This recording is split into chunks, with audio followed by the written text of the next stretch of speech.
বহু অগ্নিকাণ্ডের সাক্ষী থেকেছে এই শহর। এক একটা অগ্নিকাণ্ডের ঘটনা শিক্ষা দিয়ে গিয়েছে আমাদের কি করা উচিত ছিল, কি করা হয়নি। বহু মানুষের প্রাণ চলে গিয়েছে, কিন্তু তারপরেও শিক্ষাকে নিয়েছি আমরা। আজকে কসবার একটি অভিজাত শপিং মলে অগ্নিকাণ্ডের ঘটনা চোখে আঙুল দিয়ে সেই প্রশ্নকে বড় করে আমাদের সামনে এনে দাঁড় করিয়েছে। বিশেষ করে অগ্নিকাণ্ডের ঘটনা যখন ঘটছে ঠিক সেই সময় মলের ভেতরে, এই অভিজাত শপিং মলের ভেতরে চূড়ান্ত অব্যবস্থার ছবিটা বড় করে এসেছে আমাদের সামনে, এবং সেই প্রশ্ন আবারও সামনে এনে দাঁড় করিয়েছে, আর কবে ফিরবে হুঁশ? এরই পাশাপাশি আজ নজরে থাকবে কলকাতা হাইকোর্টে পুলিশের ভূমিকা আজ বড়সড় প্রশ্ন চিহ্নের মুখে পড়ল। আক্রান্তদের নিয়ে রাজভবনে যেতে শুভেন্দু অধিকারীকে অনুমতি দিল আদালত। আবার অন্যদিকে খেজুরিতে বিজেপির বিরুদ্ধে লাগামহীন সন্ত্রাসের অভিযোগ তুলে আক্রান্তদের দেখতে গেলেন তৃণমূলের একটি প্রতিনিধি দল, যার মধ্যে কুণাল ঘোষ সহ আরও ৩ জন রয়েছেন। ওই বিষয়ে আসবো, কিন্তু শুরুতে এই পর্বে আলোচনার বিষয়। ফের আগুন শহরে, একাধিক অব্যবস্থার প্রশ্নে অ্যাক্রোপলিস মল কর্তৃপক্ষ। অভিজাত শপিং মল যেখানে এই ভাবনাটা গোড়াতেই আসে যে সবকিছু নিশ্চয়ই ঠিকঠাক রয়েছে, কিন্তু যে ছবিগুলো সামনে এলো তা চোখ কপালে তুলে দেওয়ার মতো। তারিখহীন অগ্নি নির্বাপন যন্ত্র, ফায়ার এক্সিটের সিঁড়িতে ঠাসা নির্মাণ সামগ্রী, কোথায় নজরদারি? সব থেকে বড় প্রশ্ন এটাই যে নজরদারি প্রয়োজন, যে সার্ভেইলেন্স প্রয়োজন, সেই সার্ভেইলেন্স কি যথাযথ ছিল? না হলে এই ছবিগুলো কেন সামনে আসছে? শনাক্তকরণের শর্তে আক্রান্তদের নিয়ে শুভেন্দু অধিকারীকে রাজভবনে প্রবেশের অনুমতি দিল কলকাতা হাইকোর্ট। স্পষ্ট কলকাতা হাইকোর্ট এই প্রশ্ন তুলেছে যে রাজ্যপালকে কি একেবারে গৃহবন্দী করে রাখা হয়েছে? নহলে রাজ্যপাল অনুমতি দিচ্ছেন, তাহলে কেন শুভেন্দু অধিকারী সহ আক্রান্তদের প্রবেশের অনুমতি দেবে না পুলিশ? রাজ্যপাল কি গৃহবন্দী? নইলে দেখা করতে বাধা কেন? পুলিশকে এই প্রশ্ন করেছেন মহামান্য বিচারপতি অমৃতা সিনহা। এবং একেবারে নতুন করে আবেদন করতে পারবেন শুভেন্দু অধিকারী। শনাক্তকরণ যারা যাবেন তাদের শনাক্তকরণ প্রস্তাব দিয়েছে রাজ্য, তাতে অনুমতি দেওয়ার পর একেবারে কলকাতা হাইকোর্ট এই নির্দেশ দিয়েছে যে কোনো বাধা নেই শুভেন্দু অধিকারীকে আক্রান্তদের নিয়ে রাজভবনে প্রবেশের। কারুর পরিচয় নথিবদ্ধ করা যাবে না, হেনস্থার আশঙ্কা করে নির্দেশ মহামান্য আদালতের। অত্যন্ত গুরুত্বপূর্ণ, মহামান্য আদালত এই আশঙ্কা প্রকাশ করছে যে পরিচয় যদি নথিবদ্ধ করা হয় তাহলে হেনস্থা করা হতে পারে। অত্যন্ত গুরুত্বপূর্ণ এই পর্যবেক্ষণ কলকাতা হাইকোর্টের। মাহেশ্বরী সদনে আক্রান্তদের দেখতে রাজ্যপাল, মুখোশ খুলে গিয়েছে, পাল্টা বলছেন কুণাল ঘোষ। এই মাহেশ্বরী সদন থেকে আক্রান্ত ঘরছাড়া বিজেপি কর্মীদের নিয়ে রাজভবনে যেতে চেয়েছিলেন শুভেন্দু অধিকারী, কিন্তু পুলিশের বাধায় তা সম্ভব হয়নি। ভোট পরবর্তী হিংসা, আক্রান্ত দলীয় কর্মীদের দেখতে খেজুরিতে কুণাল ঘোষ সহ 4 জনের একটি প্রতিনিধি দল, তারা খেজুরিতে গিয়েছে। স্পষ্ট অভিযোগ, ভোটের ফল ঘোষণার পর বিজেপির লাগামহীন সন্ত্রাসের শিকার হচ্ছেন তৃণমূল কংগ্রেসের কর্মীরা। সেই বিষয়তেও আসবো, কিন্তু শুরুতে আপনাদের দেখাতে চাইবো যে ক্যামাক স্ট্রিটের ঘটনা। 3 দিনের ব্যবধানে এবার কসবাতে অগ্নিকাণ্ডের ঘটনা ঘটল কলকাতায়। এই ভয়াবহ অগ্নিকাণ্ড যেটা নিয়ন্ত্রণে আনতে 15টা দমকল ইঞ্জিনের প্রায় 3 ঘন্টা সময় লেগেছে। আগে ছবিটা দেখুন, তারপরে এই নিয়ে আরো বিস্তারিত আলোচনায় আসছি।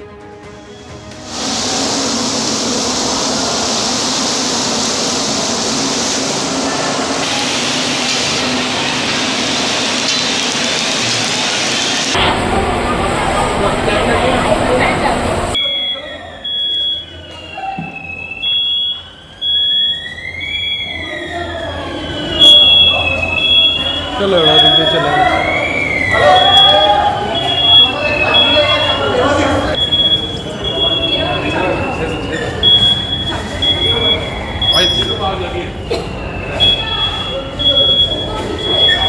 नीचे स्टेप्स कैसे जाना? ना तुम जा।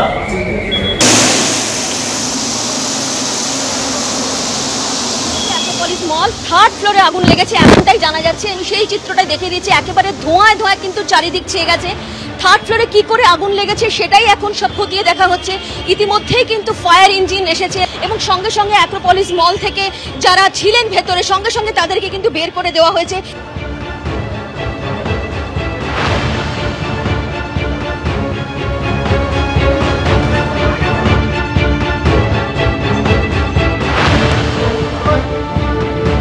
ভেতরের পরিস্থিতি এখন প্রচুর স্মোক, দাঁড়াতে পারছি না একদম। কতলায় চেষ্টা, আমরা 4 তলা অব্দি গিয়েছি, আর ভিতরে যেতে পারছি না, এত স্মোক কি দাঁড়াতে পারছি না, দেখতে পাচ্ছি না কিছু। দেখতে পাওয়া যাচ্ছে না, তাই কি মাস্ক পরলে?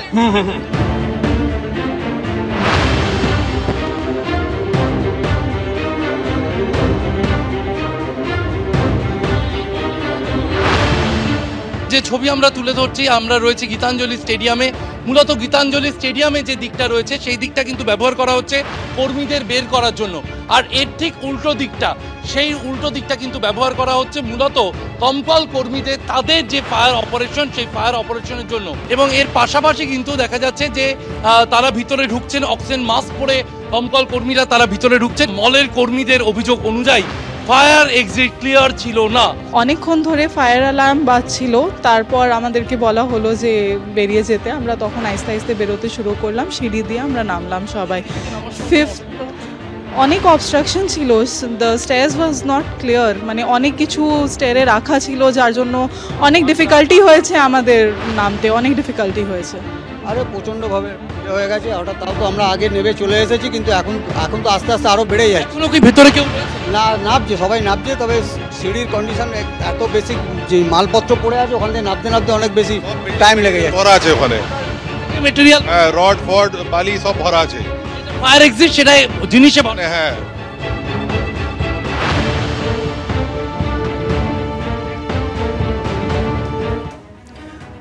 এই যে ছবি আপনারা দেখতে পাচ্ছেন, এটা হচ্ছে একেবারে ফায়ার এক্সিট, যেটা অর্থাৎ যখন আগুন লেগে যায় এমার্জেন্সি এক্সিট, যে পথ দিয়ে আপৎকালীন পরিস্থিতিতে বের করা হয় যারা ভেতরে রয়েছেন, সেখানকার সিঁড়ির অবস্থা। সিঁড়ির কার্যত চিহ্ন মাত্র দেখা যাচ্ছে না, পুরোটা কার্যত নির্মাণ সামগ্রী থেকে শুরু করে রড ইত্যাদি দিয়ে একেবারে ঠাসা রয়েছে।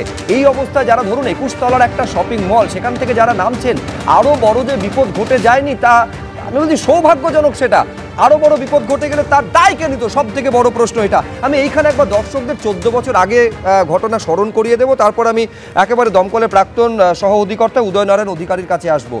14 বছর আগে তারিখটা ছিল 23শে মার্চ 2010 সাল, যখন স্টিফেন কোর্টে অগ্নিকাণ্ডের ঘটনা ঘটে, 43 জনের মৃত্যু হয়েছিল।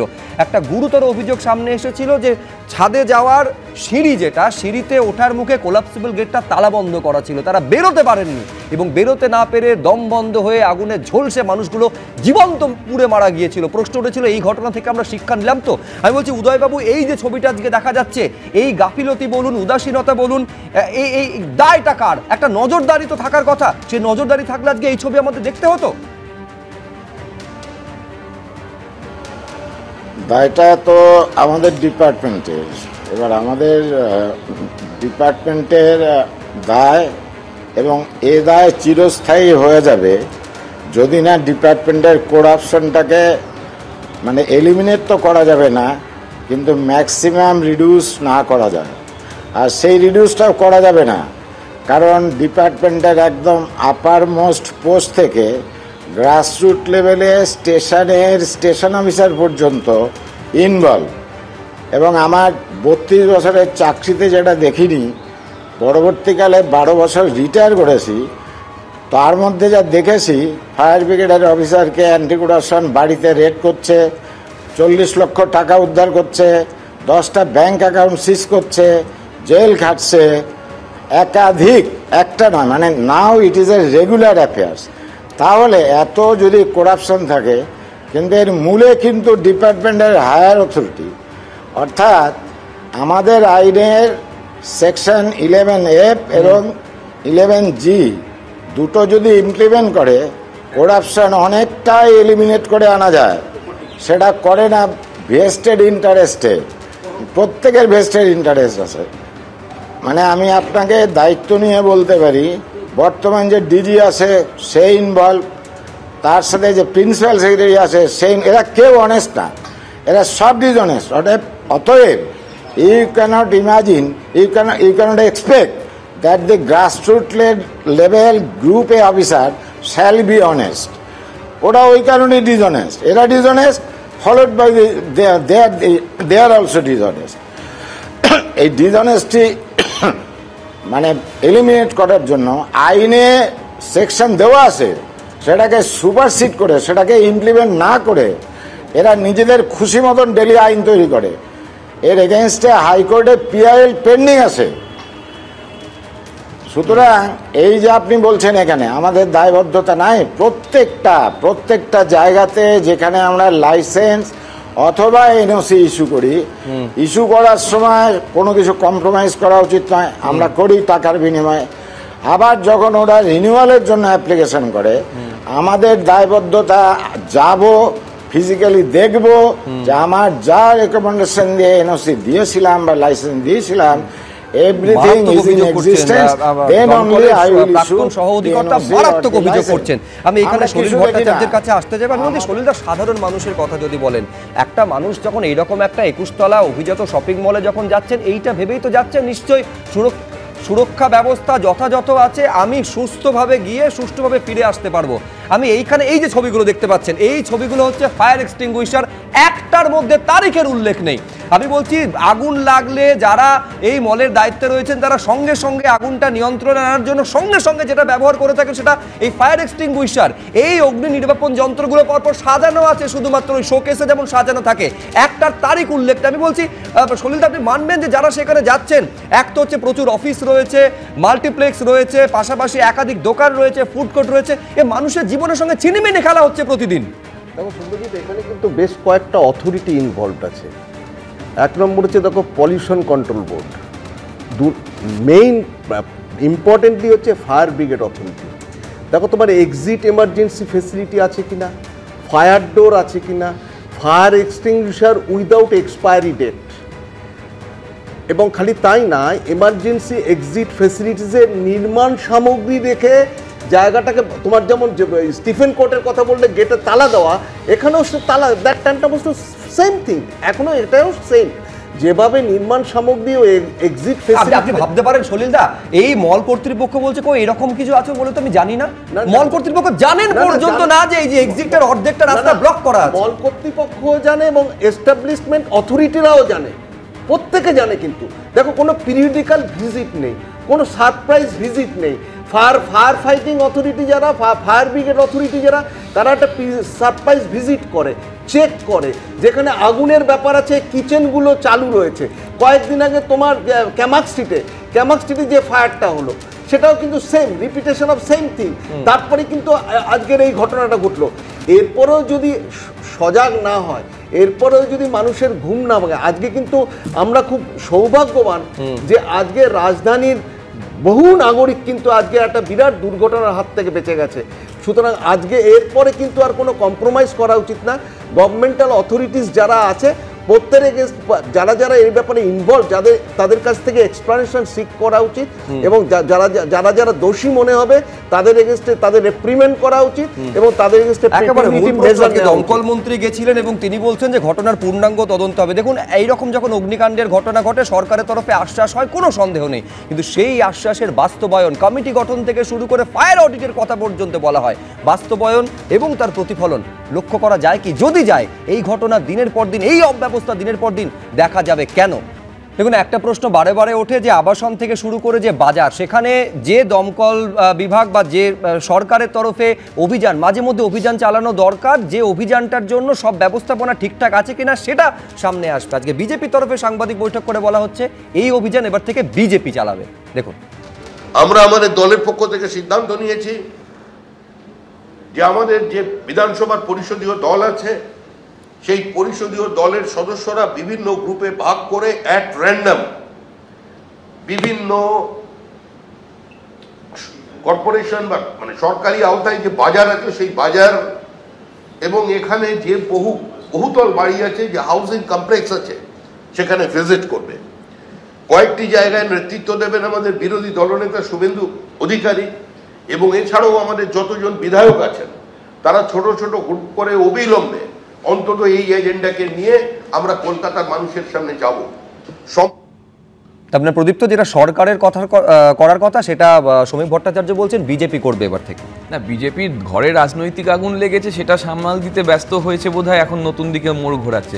দেখুন, আমি প্রাক্তন অধিকর্তার কথা যেটা বলছি, যে প্রাক্তন অধিকর্তা যেটা বললেন যে করাপশন একদম রন্ধ্রে রন্ধ্রে ঢুকে গেছে, তার মানে স্টিফেন হাউসের সময় যে 43 জন মারা গিয়েছিলেন, আমি জানি না ওই সময় উনি আধিকারিক ছিলেন কিনা, তাহলে সেখান থেকেও করাপশনটা ছিল হয়তো। বা এই গত মাসে যখন ওই টিআরপি মল গুজরাটে 43 জন মারা গেল, সেখানে ভারতের আহমেদাবাদ ইউক্রেন নাকি আরে বাবা শোনো না, তার মানে ভারতে এই যাবৎকাল শুধু এই 2024 সালে যে 79 জন মারা গিয়েছে আগুনের মাধ্যমে, সেটা করাপশনের মাধ্যমে হয়েছে, পুরো ভারতব্যাপী আগুন রয়েছে। এখন মুশকিল হচ্ছে দিল্লিতে এই কিছুদিন আগে 12 জন সদ্য না প্রদীপ দাদা, আমার প্রশ্নটা খুব স্পেসিফিক। গতকাল মারা গেছে বহু মানুষ, এই যাবৎকাল যে আগুন লেগেছে তাতে মারা গেছে বহু মানুষ। শিক্ষা আমরা কি পেয়েছি? তুমি এটা দিয়ে শুরু করলে।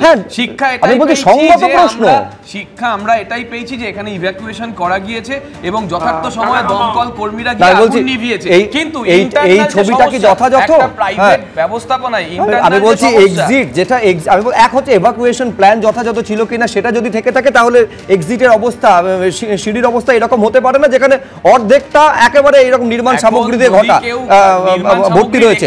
না আমি বলছি এইটাই তো দেখার কথা এক্স্যাক্টলি, যেটা দমকলের প্রাক্তন সহ অধিকর্তা বলছে যে এইটা ফায়ার ডিপার্টমেন্টের করার কথা, এটা রাজ্য সরকারের করার কথা।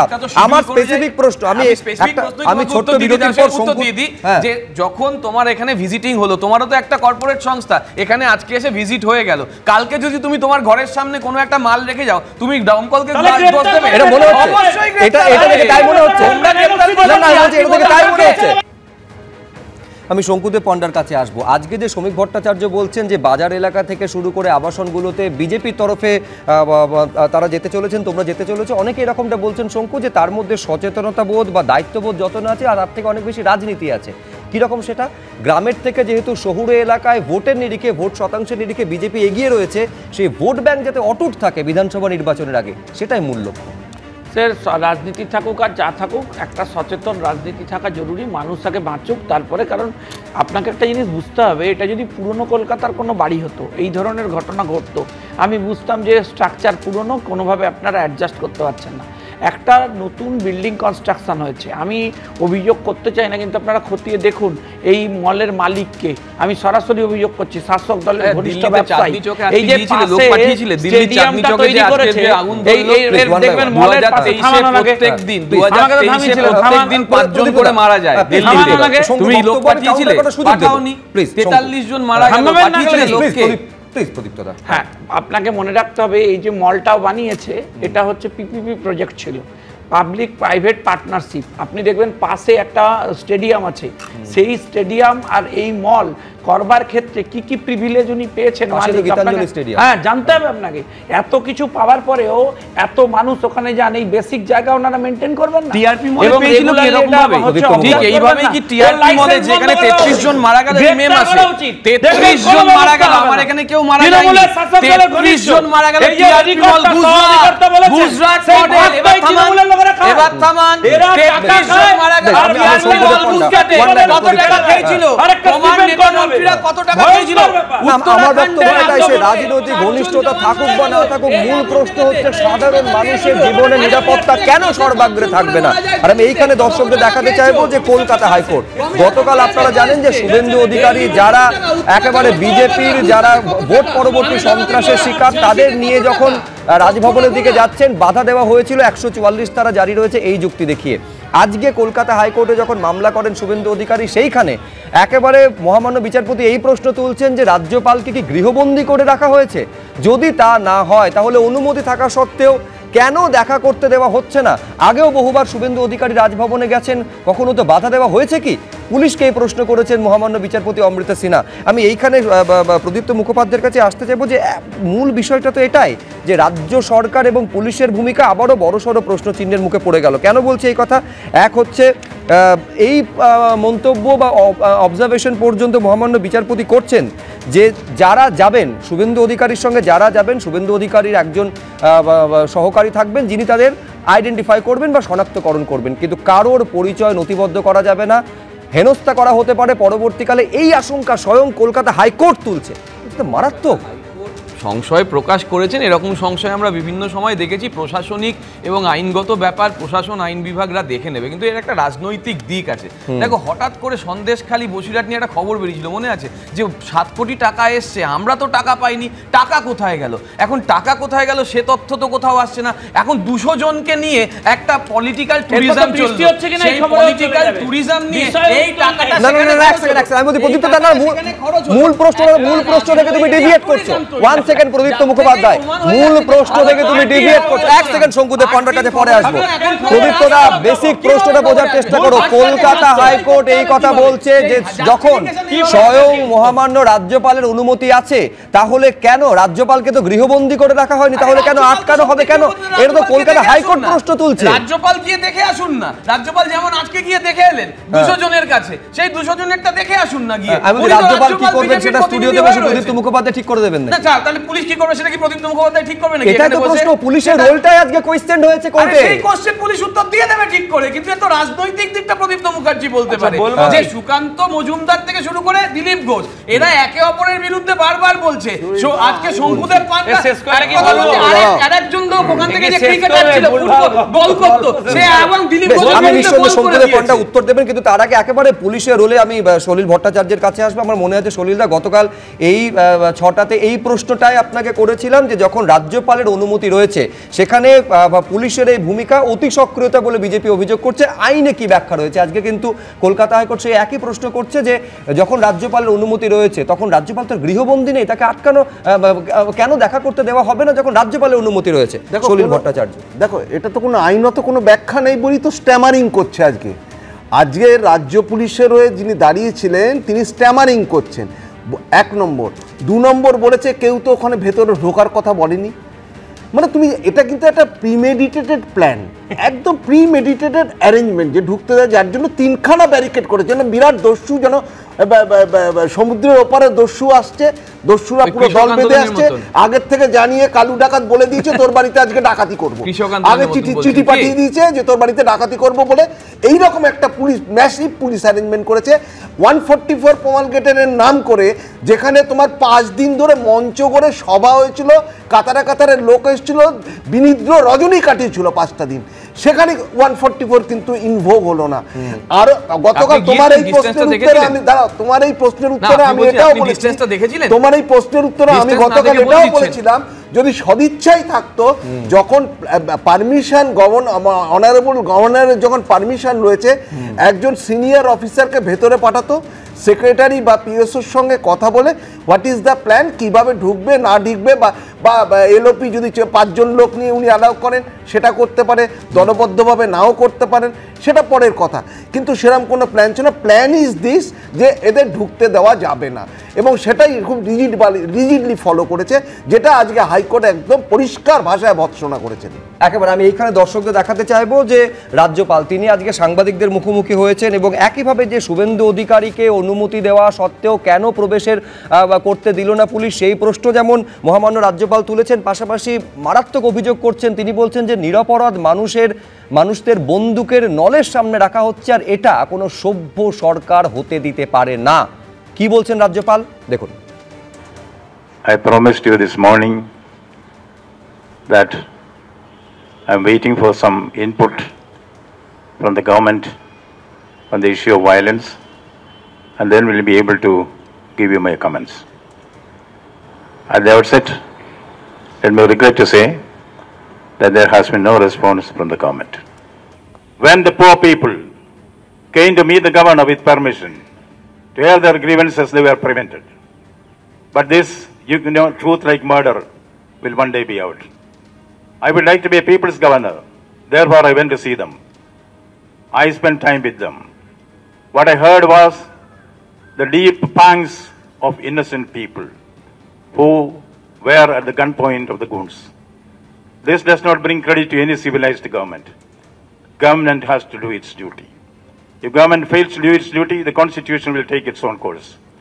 I will once again repeat, however high you think you are, the law is above you.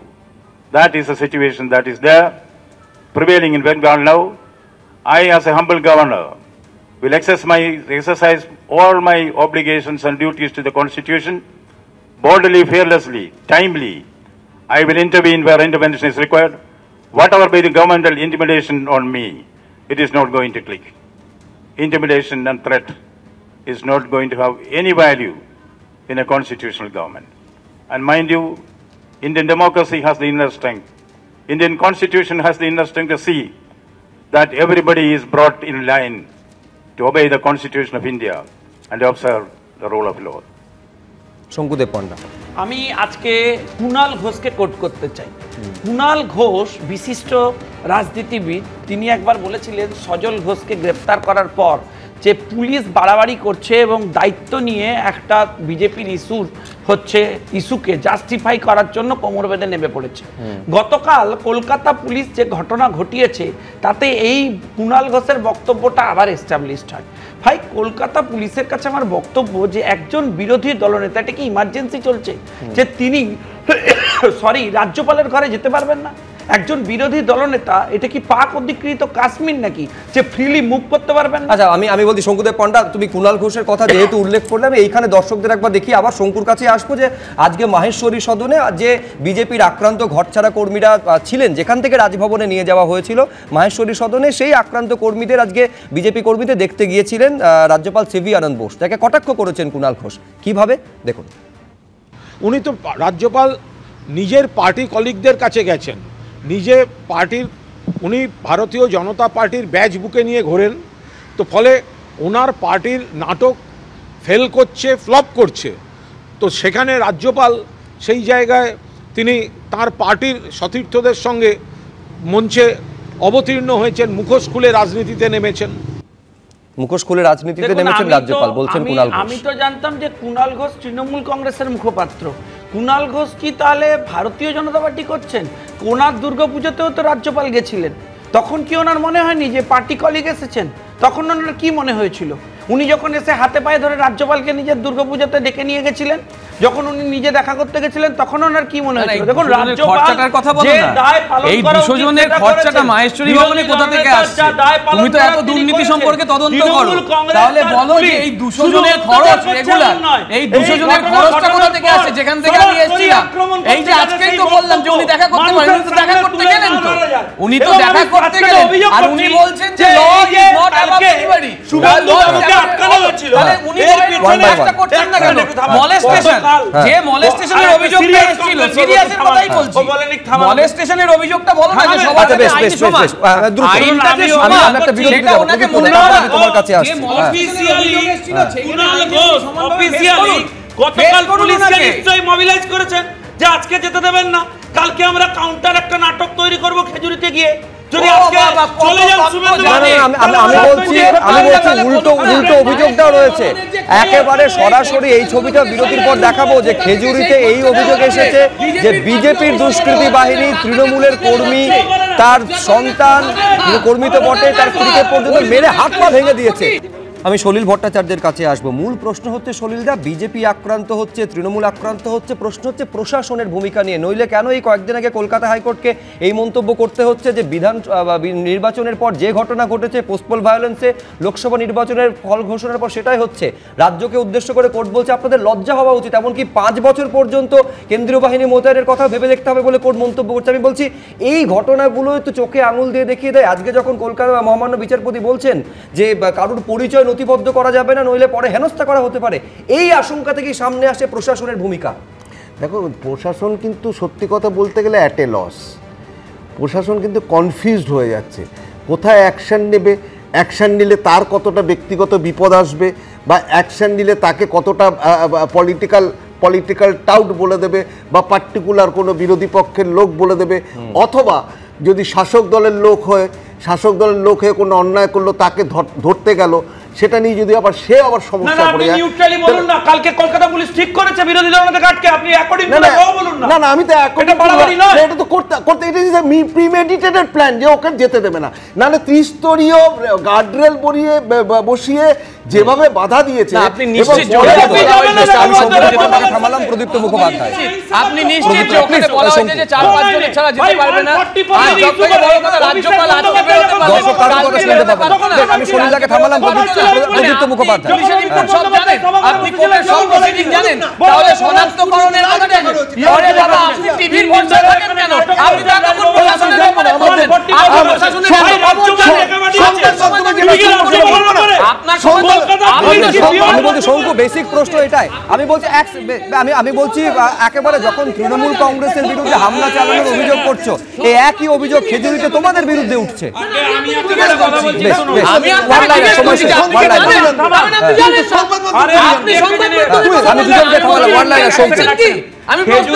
আপনাকে মনে রাখতে হবে ঘোড়ারা ময়দানে আসবে, এখানে রাজ্য পুলিশ আসবে। তোমরা কি করেছো? কি করেছো? আসবে। তোমরা যেভাবে অন্যায় অত্যাচার করেছো, ওখানে মেদিনীপুরে আমরা ছিলাম না।